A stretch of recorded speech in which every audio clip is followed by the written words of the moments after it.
Biyernes, ang pambato ng Bulacan na si Lance Fabros ang nakakuha ng mas maraming puntos sa inampalan at hinirang na kampiyon ngayon.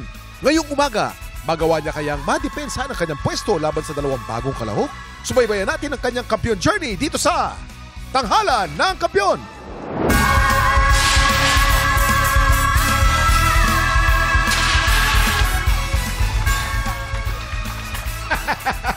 Hello, Mamang! Mamang, may tanong ako sa iyo. Ano ang pinaka-most played playlist mo ngayon? Imagine at saka yung like Starting Over. Ay, maganda. Ewan ko, I love John Lennon. Ako din, lahat naman tayo eh. Balang araw, hit songs sa mga kalahok natin ang pakikinggan natin. Tama. But for now, alamin muna natin kung sino sa kanila ang bibida today dito sa Tanghalan ng Kampiyon! Eto na, let's kaway-kaway sa ating mga hinampalan! Singer and songwriter, the R&B crooner, Daryl Ong! Kapuso OST Princess and Queendom Diva, the beautiful birthday girl, Hannah Priscilla! Multi-platinum artist and OPM hitmaker, the icon, Renz Serrano! Ang magpapasiklaban ngayong umaga, Jamela Murillo. Charles Serafica. Silang sasabak sa Unang Bagan! Nabalitaan ko, may sakit pa ang mama. Yes po. Anong sakit ng mama? Polyps po sa may matres. Lagi po siyang naatake po ng sakit. Tuwing nag-work po siya, lagi po siyang nahihirapan. Siyempre, mahirap yung bilang anak na makita mo yung nanay. Ito na yung pagkakataon mo para may masabi ka sa mama mo. And mama, ito na, start na po ito. Matutulungan na po kita.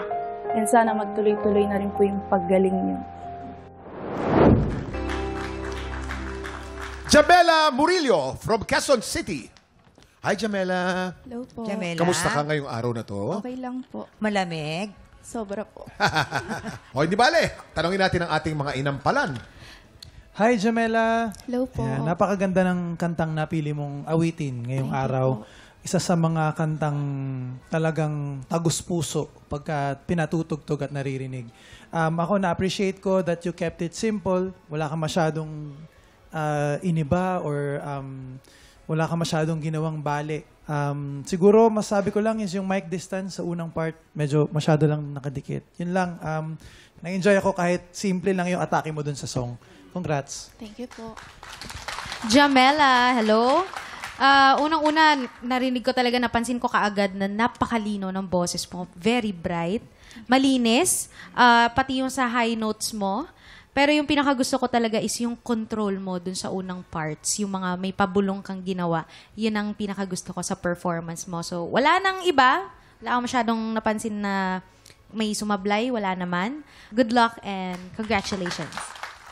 Yung dynamics mo ang kapuna-puna. Dahil meron kang soft to loud, loud to soft. Ang tawag ng mga crescendo and decrescendo. Yan, oh. Mismo doon sa salita. Kasi usually, yung iba, simula pa lang nung phrase.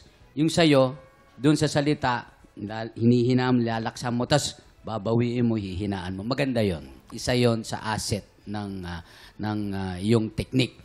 Meron lang, napuna ako doon, bandang dulo lang, kailangan mo ng audience impact.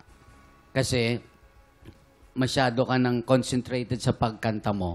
Lagi napupuna ito ni Hannah. Nakapikit. Diba? Kailangan may participation yung audience. Kailangan makita mo anong pinaparamdam mo sa kanila. Yun lang. Maraming salamat sa ating inampalan. Ayan, mga inampalan, ano man kaya ang scores na ibibigay ninyo para sa kanya? Jamela, ito ang aking mga bituin for you.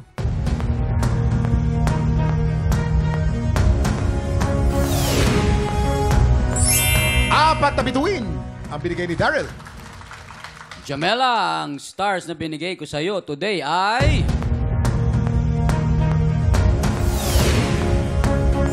3 stars ang binigay ni Renz today. Ibibitin muna natin kung ano ang score ni Hannah. Ang susunod nating kalahok, Charles Serafica.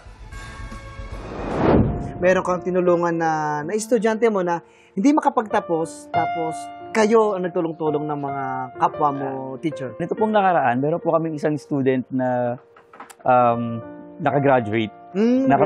Kami po mismo mga teachers yung nagtulong-tulong sa kanya. And nakakatuwa po kasi hindi na sayang yung tulong namin kasi nag-graduate siya as cum laude. Tama.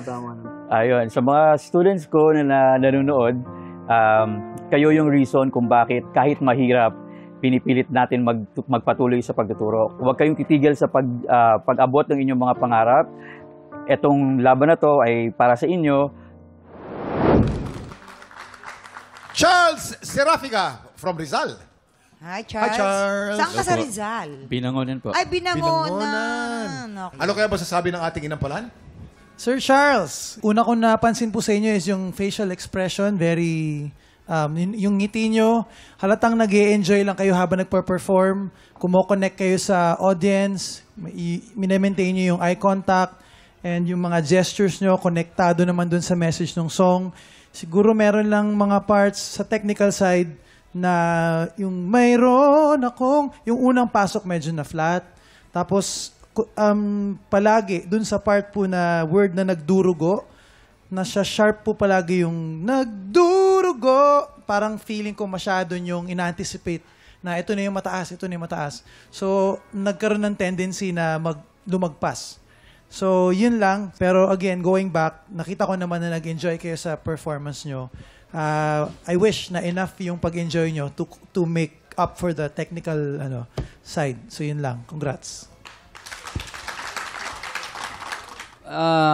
Napansin ko doon sa buong performance, medyo hindi nasasapul yung mga same spot.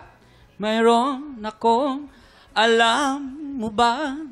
Lahat yung spot na yon, siguro kailangan ng konti panghasa, pakinggan mabuti hindi yung song, pakinggan mo mabuti yung sarili mo. Ang sikreto kasi para makuha mo ang tamang tono is usually pinapakinggan mo yung sarili mo kung tumatama ka. Or may kukunin kang kasama mo, pakinggan mo nga ako. Or another way, i-record mo yung sarili mo. Yon, maririnig. Kasi ako ginagawa ko rin yon. Akala ko, nasasapul ko na, nung ni-record ko, ay, mali pala. Hindi ko na Yun ang gawin mong practice para mas makuha mo yung tono. Okay. Charles, gustong-gusto ko yung projection mo dyan sa stage, yung connection niya sa atin. Napansin ko rin na medyo nagtunog monotonous, no? Kasi parang all throughout, yun lang ang naging atake mo, kumbaga. Kung ano man yung mga comment at advice na natanggap mo ngayon, sana i-apply mo, i-improve ang kailangan i-improve. Yan lang, Charles. Maraming salamat sa ating inampalan. Ayan, inampalan. Ano po naman ang scores na bibigay niyo po kay Charles? Sir Charles, ito ang aking mga stars for you.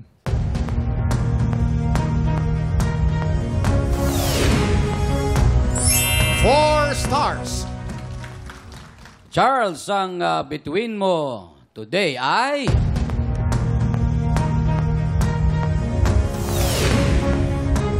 Tatlong bituin.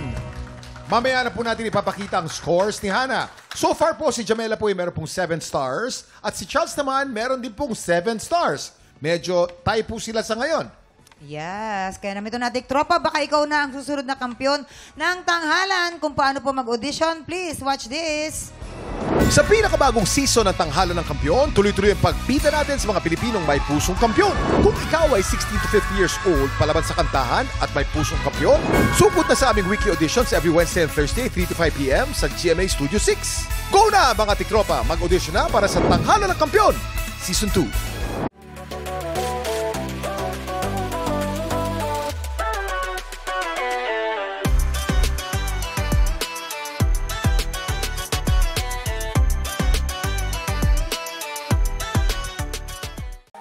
Tropa, pinanood mo hanggang sa dulo itong video na to, very good ka! For more happy time, watch more TikTok Clock videos on our official social media pages and subscribe to GMA Network official YouTube channel.